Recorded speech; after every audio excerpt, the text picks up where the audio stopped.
Praise the lord. దేవునికి స్తోత్రం. సాటి లేని జీవము గల సర్వశక్తిమంతుడైన యేసయ్య పరిశుద్ధ నామంలో అందరికీ బ్లెస్సింగ్ బీయింగ్ క్రిస్టియన్ తరపున వందనాలు. మరి మన న్యూ ఇయర్ మెడిటేషన్స్లో భాగంగా ఈరోజు డే 7. ఆయన క్రియలను దాచక మన పిల్లలకి వివరించాలి. మరి ఈ లేఖనాన్ని కీవర్డ్స్ చూసుకున్నట్లయితే కీర్తనల గ్రంథము 78:4వ చరణం.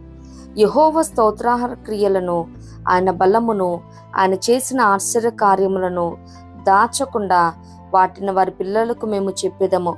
రాగల దినములలో పుట్టబోవు పిల్లలు దానిని ఎరుగునట్లును, వారు లేచి తమ పిల్లలకు దానిని వివరించినట్లును, వీరును దేవుని యందు నిరీక్షణ గలవారై దేవుని క్రియలను మరువకయుండి యథార్థ హృదయులు కాక దేవుని విషయమై స్థిర మనస్సు లేని వారే తమ పితరుల వల్లే తిరుగుబడుకయు, మరి మూర్ఖత తిరుగుబాటు ఈ రీతిగా లేకుండా మరి పుట్టబోతున్న బిడ్డలకి అలాగే మన పిల్లలకి ఆయన ఆశ్చర్యకార్యాలను చెప్పటం వల్ల వారిలో నిరీక్షణ పుడుతుంది, వినుట వలన విశ్వాసం కలుగుతుంది. కాబట్టి నిత్యంగా మనం సంఘంలో సమాజంలో చెప్పే ముందు మొదటిగా మనం మన బిడ్డలకు నేర్పించాలి. ఇది ఆసాపు గారు రాస్తున్న దైవ ధ్యానం అండి, కీర్తన. మరి మనం ప్రపంచంలో ఉన్న ప్రతి ఒక్కరికి చెప్తాము, మన ఫ్రెండ్స్కి ఏంటి, పనిచేస్తున్న చోటేంటి, చర్చ్లు ఏంటి, అందరికీ చెప్తాం. కానీ మరి మన జీవితాల్లో జరుగుతున్న కార్యాలను, అలాగే మన బిడ్డలు వారి పసివారుగా ఉన్నప్పుడు జరిగిన ఆశ్చర్య క్రియలను, అద్భుతాలను మరి పిల్లలకి మనం వివరించమన్నమాట.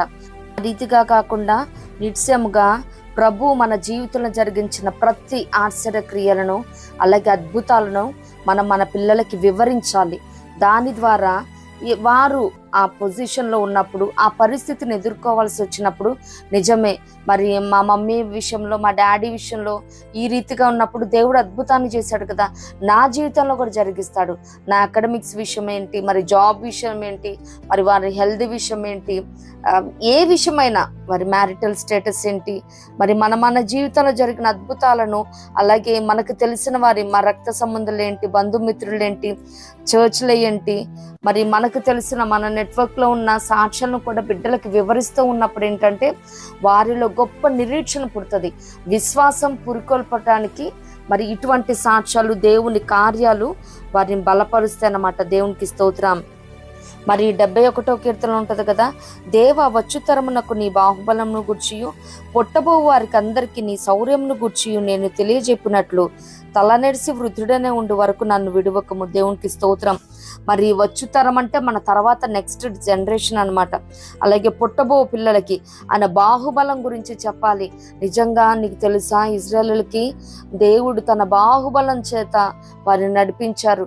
వారికి ఈ రీతిగా దేవదూతలు తినే ఆహారాన్ని మరి ఇశ్రాయేలుకి కురిపించాడు, మన్నా. కానీ ఆయన బాహుబలం గురించి అలాగే ఆయన శౌర్య కార్యాలను గురించి నిత్యంగా మనం బిడ్డలకి వివరించాలి. అప్పుడు మన బిడ్డలకి దేవుని మీద అపారమైన ప్రేమ, భక్తి, విశ్వాసం మరి కలుగుతుంది. దేవునికి స్తోత్రం. మరి అంత మాత్రమే కాదు, కానీ దైవజనుడైన మోషే గారు మరి ఇజ్రాయేలుకి చెప్తా ఉంటారు కదా, ద్వితీయోపదేశకాండం 6వ అధ్యాయంలో, నీవు నీ కుమారులకు వాటిని అభ్యసింపచేసి నీ ఇంట కూర్చుండున్నప్పుడును, త్రోవను నడుచున్నప్పుడును, పండుకొని ఉన్నప్పుడును, లేచినప్పుడును వాటిని గూర్చి మాట్లాడవలను, సూచనగా వాటిని నీ చేతికి కట్టుకున్న వలను. దేవునికి స్తోత్రం. మరి దేవుడు చేసిన ప్రతి కార్యాన్ని బిడ్డలకి మరి అవే బెడ్ టైమ్ స్టోరీస్ లా ఉండాలి, అవే మార్నింగ్ మెడిటేషన్స్ లాగా బిడ్డలతో మనం ధ్యానించాలి, వారికి వివరించాలి, వారితో మనం డిస్కస్ చేయాలి.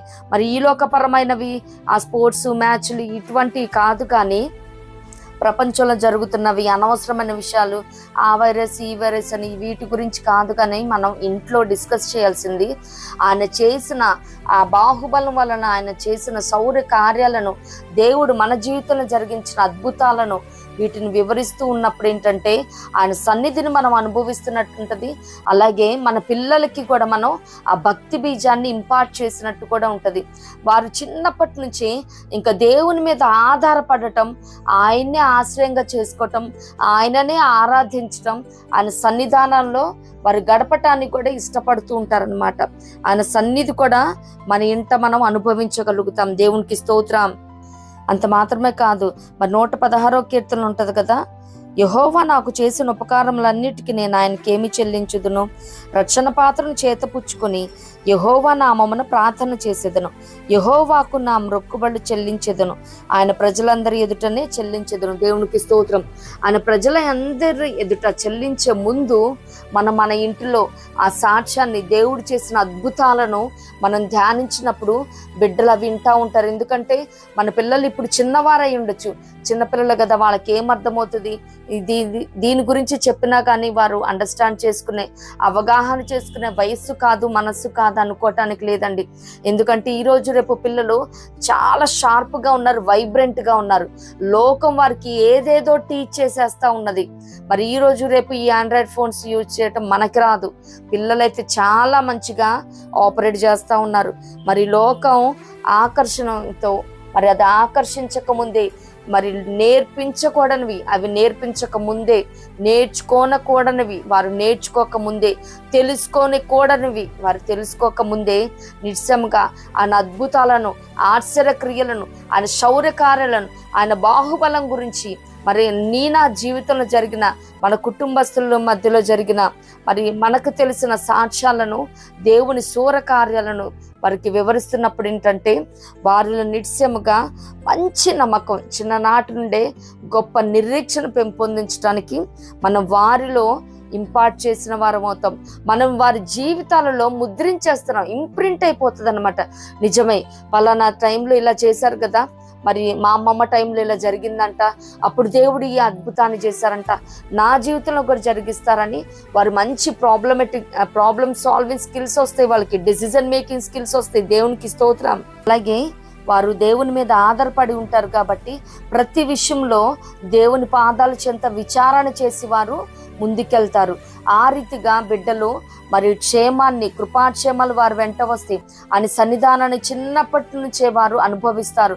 మరి సమూయేలు వల్లే నిశ్చయముగా వారు దేవుని ఎదుట పరిచర్య చేస్తూ ఆయన స్వరాన్ని వినగలుగుతారు. మరి దావీదు గారు కలిగిన ఆసక్తి కూడా వారిలో ఉంటదన్నమాట. దేవునికి స్తోత్రం. ఇప్పుడు మన బిడ్డల్ని దేవుడే రక్షిస్తాడు, మన బిడ్డలకి దేవుడే ఉపదేశం చేస్తాడు, అన్ని విషయాలలో దేవుడు తోడుగా ఉండి వారిని నడిపిస్తారనమాట. దేవునికి స్తోత్రం. మరి యెషయా గ్రంథంలో ఉంటది కదా, నేను వారితో చేయు నిబంధన ఇది, నీ మీదనున్న నా ఆత్మయు, నేను నీ నోట నుంచిన మాటలను నీ నోట నుండి, నీ పిల్లల నోట నుండి, నీ పిల్లల పిల్లల నోట నుండి ఈ కాలము మొదలుకొని ఎప్పుడును తొలగిపోవు అని యెహోవా సెలవిచ్చుచున్నాడు. దేవునికి స్తోత్రం. మరి మనం దేవుని మాటలను చెప్పి, ఆయన కార్యాలను చెప్పి, మరి ఆయన అద్భుతాలను మనం వివరిస్తూ ఉన్నప్పుడు ఏంటంటే బిడ్డలకు కూడా అభిషేకం, మనం ఏదైతే అభిషేకాన్ని కలిగి ఉన్నామో అది 2 పాళ్లతో దేవుడు అభిషేకించే దేవుడు అన్నాడు మన బిడ్డలని. దేవునికి స్తోత్రం. మరి మహారాజైన దావీదు గారు ప్రార్థిస్తున్నారు కదా 2 సమూయేలు 7వ అధ్యాయంలో, దయచేసి నీ దాసుడనైన నా కుటుంబం నిత్యము నీ సన్నిధిని ఉన్నట్లుగా దానిని ఆశీర్వదించుము. దేవునికి స్తోత్రం. మరి కుటుంబం నిత్యము ఆశీర్వదించబడాలంటే మరి మన జనరేషన్ నిత్యము మనం ఉండలేం కదండి. మన తర్వాత మన నెక్స్ట్ జనరేషన్, తర్వాత నెక్స్ట్ ఈ రీతిగా తరతరాలు ఆయన సన్నిధానంలో ఉండాలంటే మనతోని భక్తి జీవితం పోకుండా నిశ్చయముగా మన పిల్లలకి నేర్పుతున్నప్పుడు వారి పిల్లలకి ఈ రీతిగా మరి కార్యాలను, దేవుని కార్యాలను ఎక్కడ మరుగుపరచక, దాచక, మరి తర్వాత చెప్దాంలే, వారు పెద్దవైనప్పుడు చెప్దాము, ఆ తర్వాత అన్ని ఒకటేసారి స్టోరప్ చేసుకొని చెప్దామని చాలా మంది పిల్లలకి చెప్పరండి. ఎప్పటికప్పుడు మనం దేవుని కార్యాలను మరుగు చేయక, దాచక వారికి చెప్తూ ఉన్నప్పుడు ఏంటంటే శ్రేష్టమైన భక్తి జీవితాన్ని బిడ్డలకి మనం ఇంపార్ట్ చేసినట్టు ఉంటుంది, వారికి ఇంప్రింట్ చేసినట్టు.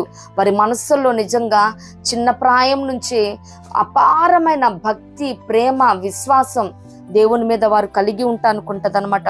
నిశ్చయంగా ప్రతి ఒక్కరు కూడా మరి దైవజనుడైన మోషే గారు అంటున్నారు కదా, ద్వితీయోపదేశ కాండము 6వ అధ్యాయం 1లో, నీవును నీ కుమారుడును నీ కుమారుని కుమారుడును నీ దేవుడైన యెహోవాకు భయపడి ఆజ్ఞలను, కట్టడలను మరి జీవిత దినములంతటిలో అనుసరించి నడుచుకోవాలని ఇక్కడ ఆజ్ఞాపిస్తా ఉన్నారు. దేవునికి స్తోత్రం. నిశ్చయముగా మన బిడ్డలకి ఏ కార్యాన్ని కూడా ఆయన చేసిన కార్యాన్ని దాయక, మరుగుపరచక నిశ్చయంగా బిడ్డలకి మనం వివరిద్దాము. ఈ రీతిగా మన బిడ్డలు కూడా వారి బిడ్డలకి మరి దేవుని కార్యాలను, అద్భుతాలను వివరించేవారుగా ప్రోత్సహిద్దాం, ప్రేరేపిద్దాం. ఈ రీతిగా దైవాశీర్వాదాలను తరతరాలు పొందుకుందాం. ఇట్టి కృప ప్రభు మనందరికి అనుగ్రహించును గాక. ప్రభు కృప మనందరికి తోడైండును గాక. ఆమేన్.